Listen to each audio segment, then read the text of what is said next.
Asterisk. From the hero of Troy to the prisoner of the gods. Asterisk.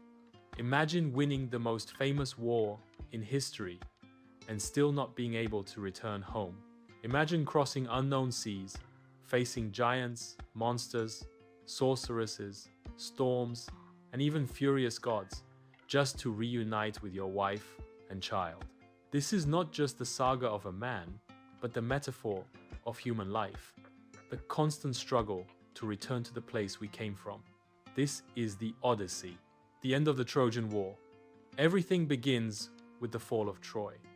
After 10 years of war, the walls that seemed insurmountable finally fall, but not by brute force, not by swords or spears.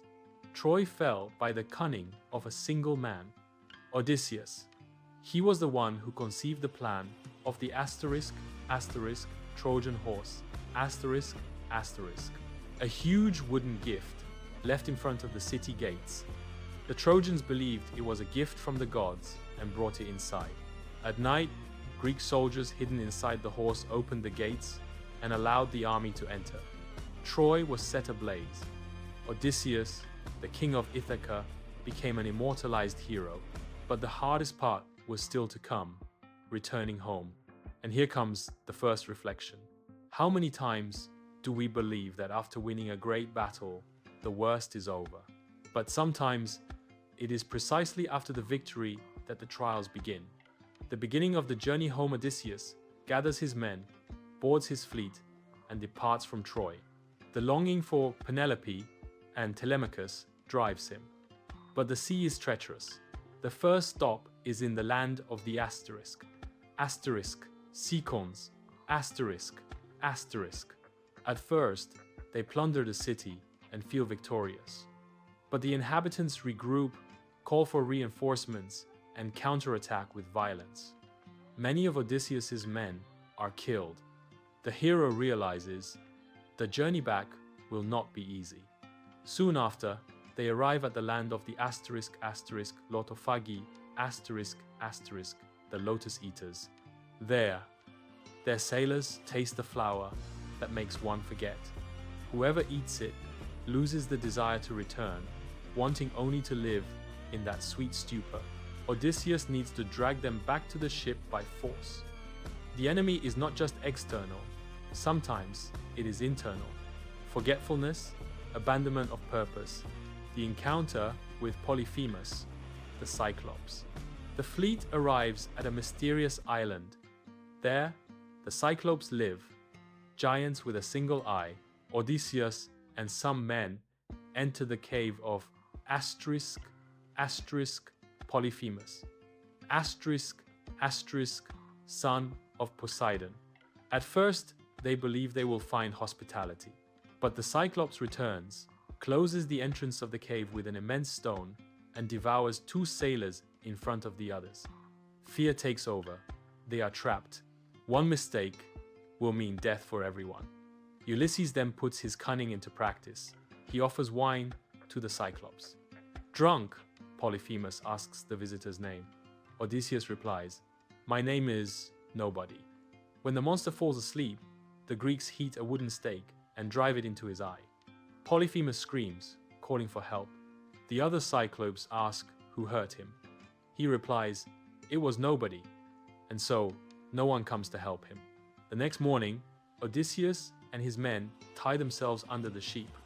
When the Cyclops feels the animals leaving the cave, he doesn't find them. They escape. But at the moment of escape, Odysseus makes a fatal mistake. Proudly, he shouts from the ship, "It was Odysseus of Ithaca who defeated you." Polyphemus, furious, cries out to Poseidon, "Father, avenge me against this man." And here begins the greatest conflict of the Odyssey, Poseidon's wrath against Odysseus, the gift of the winds. After escaping, Odysseus arrives at the island of Aeolus the Lord of the Winds. Aeolus sympathizes with the hero and gives him a magical bag containing all the contrary winds, leaving only the favorable wind for Ithaca. For 9 days, they sail towards home. They already see the coast of Ithaca. They already smell the scent of their homeland. But while Ulysses sleeps, his sailors, suspicious, open the bag, believing it was gold. The winds are freed, the storm returns, and they are cast back into the open sea. How many times are we about to achieve something, and, due to carelessness or the envy of those around us, we lose everything? The Laestrygonians, the massacre of the giants exhausted, they arrive in another land, but there live the Laestrygonians, giant cannibals. The men of Odysseus are hunted like prey. The entire fleet is destroyed, except for a single ship. Now, only Ulysses and a handful of survivors remain. The dream of returning becomes increasingly distant. The sorceress Circe. They then arrive at the island of Circe, the sorceress. She offers a banquet to the sailors, but upon drinking, they are transformed into pigs. Odysseus, with the help of Hermes, resists the magic and forces Circe to return his men to human form. Surprisingly, Circe does not become an enemy. She becomes an ally and a lover. Odysseus remains on her island for a year, surrounded by pleasures and comfort. And here lies the dilemma. Danger is not always war. Sometimes, it is pleasure that makes us forget the purpose. The descent into Hades. To proceed, Odysseus needs to descend to the underworld.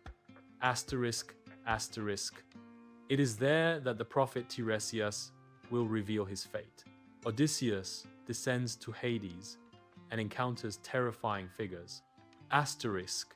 Sees the spirit of his mother, who died of sadness in his absence. Talks with heroes of the Trojan War. He speaks with Achilles, who confesses, "I prefer to be a servant among the living than a king among the dead." Tiresias tells him, "You will return to Ithaca, but only after losing everything. You will only find peace if you learn to respect the gods." This is the revelation that concludes episode 1. Odysseus carrying the dark prophecy that his journey will still be marked by pain, loss, and suffering before he reunites with his home. The hero of Troy is now just a lost traveler. His ships destroyed, his men dead, his soul burdened with pain. But what lies ahead will be even more difficult. Sirens that sing to kill, sea monsters that devour without mercy, the temptation of immortality, and finally, the return to a home taken by enemies, the man who refused immortality. And if you had the chance to live forever, a paradise island, the company of a goddess, the promise of immortality.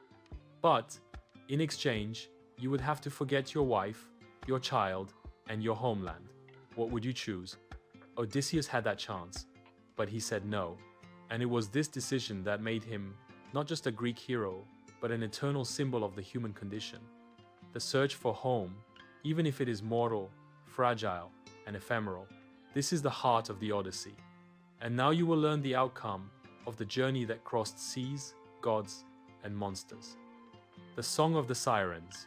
Odysseus and his men return to the sea after descending to Hades.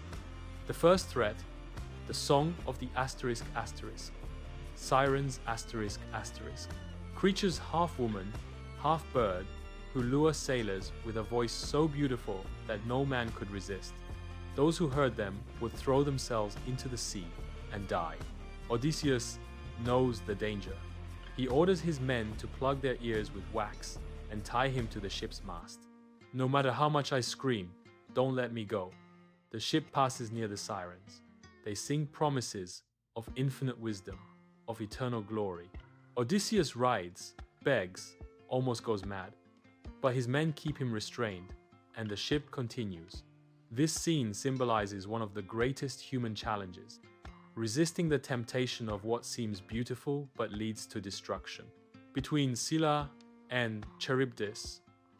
Right after that, another dilemma. The strait guarded by two monstrous creatures,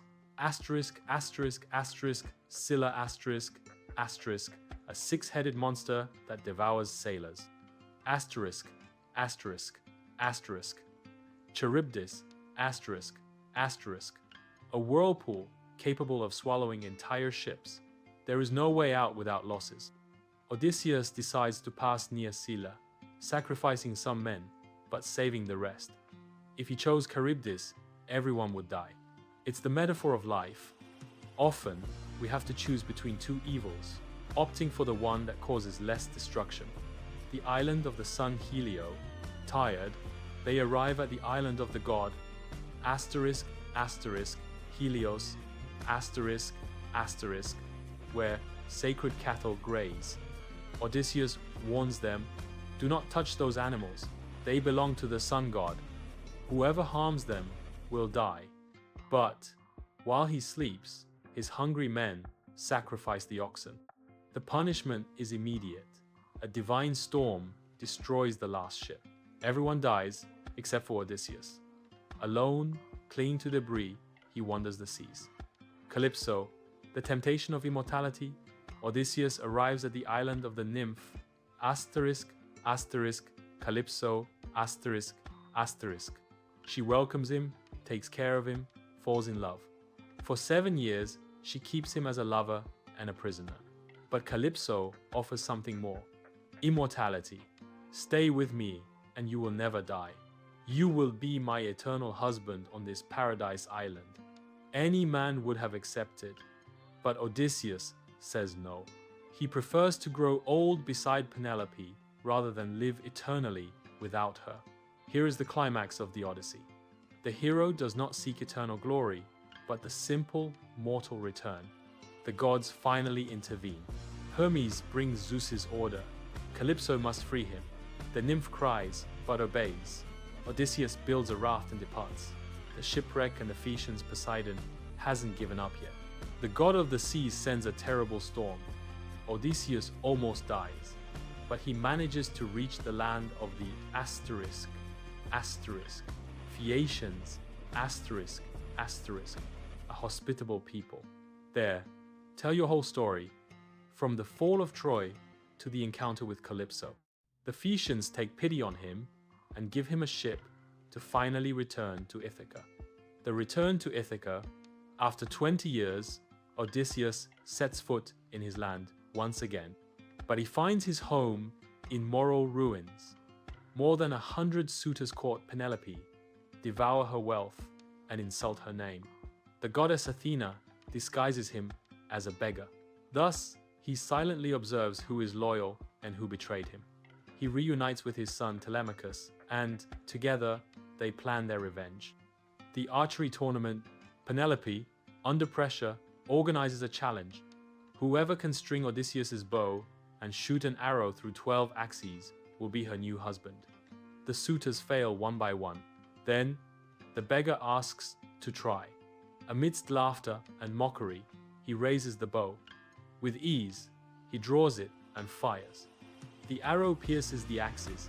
At that very moment, Odysseus reveals his identity. The bloody revenge with Telemachus by his side, Odysseus closes the doors and massacres the suitors.